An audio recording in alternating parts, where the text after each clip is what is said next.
એક એવી ચર્ચા ઊભી થઈ છે કે શું આ ક્ષત્રિયનું આંદોલન નબળું પડી ગયું છે?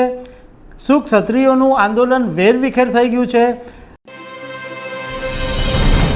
નમસ્કાર દર્શક મિત્રો, પરસોત્તમ રૂપાલા વિવાદને લગભગ 40 દિવસ જેવા થઈ ગયા છે અને હજુ પણ ક્ષત્રિયોના આંદોલન તો ચાલી રહ્યા છે, પરંતુ અત્યારે એક એવી ચર્ચા ઊભી થઈ છે કે શું આ ક્ષત્રિયનું આંદોલન નબળું પડી ગયું છે? શું ક્ષત્રિયોનું આંદોલન વેરવિખેર થઈ ગયું છે? કે એવી પણ ચર્ચા ચાલે છે કે શું ક્ષત્રિયોનું આંદોલન હવે ભાંગી પડ્યું છે? તો આના વિશે હું તમારી સાથે વાત કરીશ. જે રાજકારણના જાણકારો છે, એનાલિસ્ટો છે, એમનું જે કહેવું છે એમના વિશે હું તમારી સાથે વાત કરીશ. મારું નામ રાજેશ શાહ છે અને તમે જોઈ રહ્યા છો ખબર છે.com. દર્શક મિત્રો, ભાજપના ઉમેદવાર પરસોત્તમ રૂપાલાએ 23 માર્ચે નિવેદન આપેલું અને એને કારણે ક્ષત્રિય સમાજની અંદર જે નારાજગી ઊભી થયેલી અને જે આંદોલનો ચાલી રહ્યા છે એને 40 દિવસ જેટલો સમય પસાર થઈ ગયો. હવે ઘણા લોકો એવી ચર્ચા કરે છે કે ક્ષત્રિય સમાજનું જે આંદોલન છે એ હવે એમાં ભંગાણ પડી ગયું છે, એ વેરવિખેર થઈ ગયું છે અથવા નબળું પડી ગયું છે, એવી બધી વાતો ચાલે છે. જુઓ દર્શક મિત્રો, આ બધી વાતો ચાલવાની જ, કારણ કે ગુજરાત આટલું મોટું છે, કરોડોની વસ્તી છે અને બીજું કે રાજકારણના લોકો પણ સંકળાયેલા છે, એટલે વાતો ચાલવાની જ. પરંતુ ક્ષત્રિય સમાજનું આંદોલન નબળું પડી ગયું છે કે એમાં ભંગાણ પડ્યું છે એના કોઈ આધાર પુરાવા નથી. કોઈ એવું દાવા સાથે નહીં કહી શકે કે હા આંદોલન નબળું પડી ગયું છે કે આવું દેખાઈ રહ્યું છે. પરંતુ જે રાજકારણના જાણકારો છે, એનાલિસ્ટો છે, એમનું જે કહેવું છે એમાં આખું જે ક્ષત્રિય મહાસંમેલન આંદોલન થઈ રહ્યું છે એના 3 એસ્પેક્ટ્સ દેખાઈ રહ્યા છે, એટલે 3 પાસા દેખાઈ રહ્યા છે. હવે આ જે 3 પાસા છે એમાં પહેલા પાસાની વાત કરીએ તો પરસોત્તમ રૂપાલાના નિવેદન પછી ડેમેજ કંટ્રોલ કરવા માટે ભાજપે પ્રયાસ કર્યા. પરસોત્તમ રૂપાલાએ 3-4 વાર માફી માંગી. ઇવન એક પ્રેસ કોન્ફરન્સની અંદર CR પાટીલે 2 હાથ જોડીને માફી માંગી, જે એમના સ્વભાવની વિરુદ્ધની વાત હતી. આ બધું તો થયું.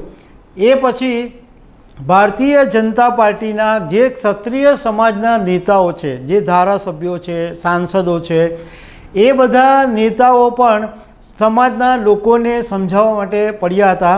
અને એ પછી હમણાં થોડા દિવસ પહેલાંની જ વાત છે કે CR પાટીલે સુરતની અંદર એક પ્રેસ કોન્ફરન્સ કરીને એવું કીધું હતું કે મારી પાસે દક્ષિણ ગુજરાતના જે ક્ષત્રિય સમાજના જે સંગઠનના લોકો છે એ બધા મને મળવા આવ્યા હતા અને એમને મેં એવી વિનંતી કરી હતી કે ભાઈ તમે પરસોત્તમ રૂપાલાની સામે શું કામ જુઓ છો?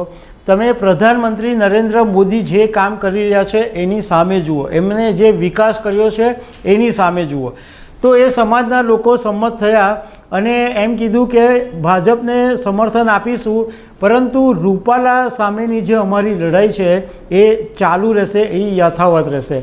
તો CR પાટીલે બી કીધું કે એનો વાંધો નથી, તમને દુઃખ થયું છે તો ભલે તમે આંદોલન યથાવત રાખો. પણ CR પાટીલે તે વખતે એક એવી વાત કરેલી હતી કે આ ક્ષત્રિય સમાજના જે લોકો છે, ઇવન ભાજપના જે નેતાઓ છે ક્ષત્રિય સમાજના, એમને સમજાવવા માટે પોતે CR પાટીલ, અમિત શાહ, હર્ષ સંઘવી, ભાજપના નેતા રત્નાકર, આ બધા છેલ્લા ઘણા દિવસોથી મહેનત કરી રહ્યા છે અને ક્ષત્રિય સમાજને સમજાવવાની કોશિશ કરી રહ્યા છે કે તમે પ્રધાનમંત્રી નરેન્દ્ર મોદી સામે જુઓ, તમે દેશ સામે જુઓ, રાષ્ટ્ર સામે જુઓ, આપણા દેશનું જે ઇન્ટરનેશનલ લેવલે સન્માન છે એની સામે જુઓ અને તમે ભલે તમારે વિરોધ કરવો હોય તો કરો, પરંતુ તમે આવી રીતના જે ભાજપ વિરુદ્ધ જવાની વાત કરો છો એ નહીં કરો, એવી સતત ભાજપના નેતાઓ સમજાવટ કરી રહ્યા છે. બીજો જે એક પાસું દેખાઈ રહ્યું છે એ કોંગ્રેસનું દેખાઈ રહ્યું છે કે આ જે જ્યારે રૂપાલાએ નિવેદન આપ્યું ત્યારે કોંગ્રેસને આની અંદર સૌથી મોટો લાડવો દેખાયો, કારણ કે ગુજરાતની 2 લોકસભાથી બધી જ 26 બેઠકો ભાજપ જીતે છે અને કોંગ્રેસનો તો અહીંયા ઘડી સફાયો થઈ જ ગયો છે। આ વખતે બી કોંગ્રેસના કોઈ હાલ હવાલ તો દેખાતા હતા નહીં, પરંતુ ક્ષત્રિય સમાજનું આંદોલન થયું અને એમાં કોંગ્રેસને મોટો ફાયદો દેખાયો। એટલે તાત્કાલિક રૂપાલાની સામે પરેશ ધાનાણીને ઊભા કરવામાં આવ્યા। કોંગ્રેસના મોટા નેતાઓ એમને સમજાવવામાં આવ્યા, કારણ કે એક વખત એવો હતો કે પરેશ ધાનાણીએ રૂપાલાને વિધાનસભાની ચૂંટણીમાં હરાવેલા, એટલે કોંગ્રેસને એમ લાગ્યું કે અત્યારે મોકો છે તો મોકા પર ચોક્કો મારી દેવો જોઈએ, એટલે પરેશ ધાનાણીને મેદાનમાં ઉતારી દીધા।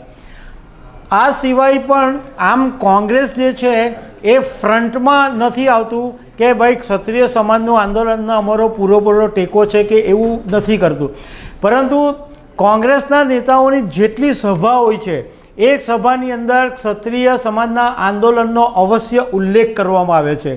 ઉપરાંત કોંગ્રેસનું જે સોશિયલ મીડિયા સેલ છે એ પણ ક્ષત્રિય સમાજના આંદોલનના પ્રચાર માટે પૂરજોશમાં કામ કરે છે। ઇવન કોંગ્રેસના કેટલાક નેતાઓ જેમ કે નૈનાબા જાડેજા છે, બીજા બી કોંગ્રેસના ઘણા બધા નેતાઓ ક્ષત્રિય સમાજના આંદોલન વિશે મીડિયાને નિવેદન આપતા રહે છે કે આ આંદોલનમાં ભાજપને બતાવી દેશું ને આ તેવી બધી વાતો થયા કરતી હોય છે। એટલે બીજો જે એક પાસું છે એ કોંગ્રેસનું છે કે કોંગ્રેસ પણ પડદા પાછળથી જોડાઈ ગયું હોય એવું લાગી રહ્યું છે। ત્રીજો અને સૌથી જે મહત્ત્વનું પાસું છે એ સમાજનું છે, કારણ કે પરસોત્તમ રૂપાલાને કારણે ક્ષત્રિય સમાજના જે લોકો છે એમને સૌથી વધારે ઠેસ પહોંચી છે અને એમણે એમ કીધું છે કે એમની બહેન દીકરીઓને આને કારણે મોટું નુકસાન થયું છે। એટલે ક્ષત્રિય સમાજ જે છે એ એવી રીતના લડત આપી રહ્યો છે કે એ લોકોને ભાજપ કોંગ્રેસની સાથે લેવા દેવા નથી, એમના માટે માત્ર સમાજ જ મહત્ત્વનો છે, સમાજ માટે જ કામ કરી રહ્યા છે। શક્ય છે કે આ જે ક્ષત્રિય આંદોલન ચલાવી રહ્યા છે, જે ક્ષત્રિય આંદોલનની જે સંકલન સમિતિ છે એની અંદર કોઈ ભાજપ કે કોંગ્રેસની સાથે સંકળાયેલો નેતા હોઈ શકે છે, પરંતુ આમાં એ લોકોએ વાત સ્પષ્ટ કરી દીધી છે કે પાર્ટી કરતાં સમાજ વધારે મોટો છે અને ક્ષત્રિય સમાજની જો સૌથી કોઈ એક મહત્ત્વની વાત હોય તો આટલા 40 દિવસ થયા એક પણ વખત રાજ્યની અંદર કોઈ છમકલું થયું હોય, કોઈ હિંસા થઈ હોય એવું વાત સામે આવી નથી। એમણે રાજકોટની અંદર જબરજસ્ત મહાસંમેલન કર્યું, 4 લાખથી 5 લાખ લોકો જોડાયા, ધર્મ રથ કાઢ્યો, એ સિવાય નાના મહાસંમેલનો ગામડે લેવલ થઈ રહ્યા છે। આજે જામનગરની અંદર પણ એક મોટું ક્ષત્રિય મહાસંમેલન થયું છે, પણ એમની જે લડાઈ છે એ બિલકુલ લોકશાહી ઢબે ચાલી રહી છે। લોકશાહી ઢબે મતલબ લોકશાહીનો મતલબ છે લોકોની શક્તિ, અને આ લોકશાહી ઢબે ચાલી રહી છે। અને અમને વચ્ચે ક્ષત્રિય સમાજના કેટલાક લોકો સાથે વાત પણ કરી હતી, તો એમણે એવું કીધું હતું કે ભલે અત્યારે તમને કશું ના દેખાતું હોય, પરંતુ આ જે ક્ષત્રિય સમાજનું આંદોલન છે એ એકદમ શાંત રીતે અને મોગમમાં અને મજબૂતાઈથી ચાલી રહ્યું છે। કારણ કે જ્યારે પહેલાં પરસોત્તમ રૂપાલાને હટાવવાની વાત હતી, પરંતુ ભાજપે એ વાત માની નહીં અને હવે આ જે ક્ષત્રિય સમાજ વર્સિસ રૂપાલાનું જે આંદોલન હતું એ હવે હટીને ક્ષત્રિય સમાજ વર્સિસ સીધું ભાજપનું થઈ ગયું છે। અને હવે ક્ષત્રિય સમાજની અંદર એકદમ શાંત રહે ભાજપ વિરુદ્ધ એક મોટો પ્રચાર ચાલી રહ્યો છે કે 7મીએ જ્યારે ગુજરાતની અંદર મતદાન થાય ત્યારે ખબર પડવી જોઈએ કે ભાજપને ક્ષત્રિય સમાજના આંદોલને કેટલું નુકસાન પહોંચાડ્યું છે। એકદમ વ્યવસ્થિત રીતના એક યુવાનોની ટીમ બનાવવામાં આવી રહી છે, દરેક બૂથો પર કામ કરવામાં આવી રહ્યું છે, મતલબમાં એકદમ મોગમથી હો હા કર્યા વગર ક્ષત્રિય સમાજના જે જેન્યુન લોકો છે કે જેને પોલિટિક્સ સાથે કંઈ લેવા દેવા નથી, એમના માટે સમાજ ઊંચો છે, એવા લોકો અત્યારે લડત આપી રહ્યા છે. હવે જે ચર્ચા ચાલી રહી છે કે ભાઈ એમનું આંદોલન ભાંગી પડ્યું, તૂટી પડ્યું, ભંગાણ પડી ગયું, તો આ વાતની આપણને ત્યારે જ ખબર પડશે જ્યારે 7મીએ મતદાન થશે અને જ્યારે 4 જૂન 2024ના દિવસે ગુજરાતની મતપેટીઓ ખુલશે ત્યારે ખબર પડશે કે ક્ષત્રિય સમાજના આંદોલનમાં ભાગલા પડ્યા કે ભાજપને નુકસાન થયું કે ફાયદો થયો. તો દર્શક મિત્રો, આવી અનેક વાતો સાથે અમે તમને મળતા રહીશું. Thank you very much.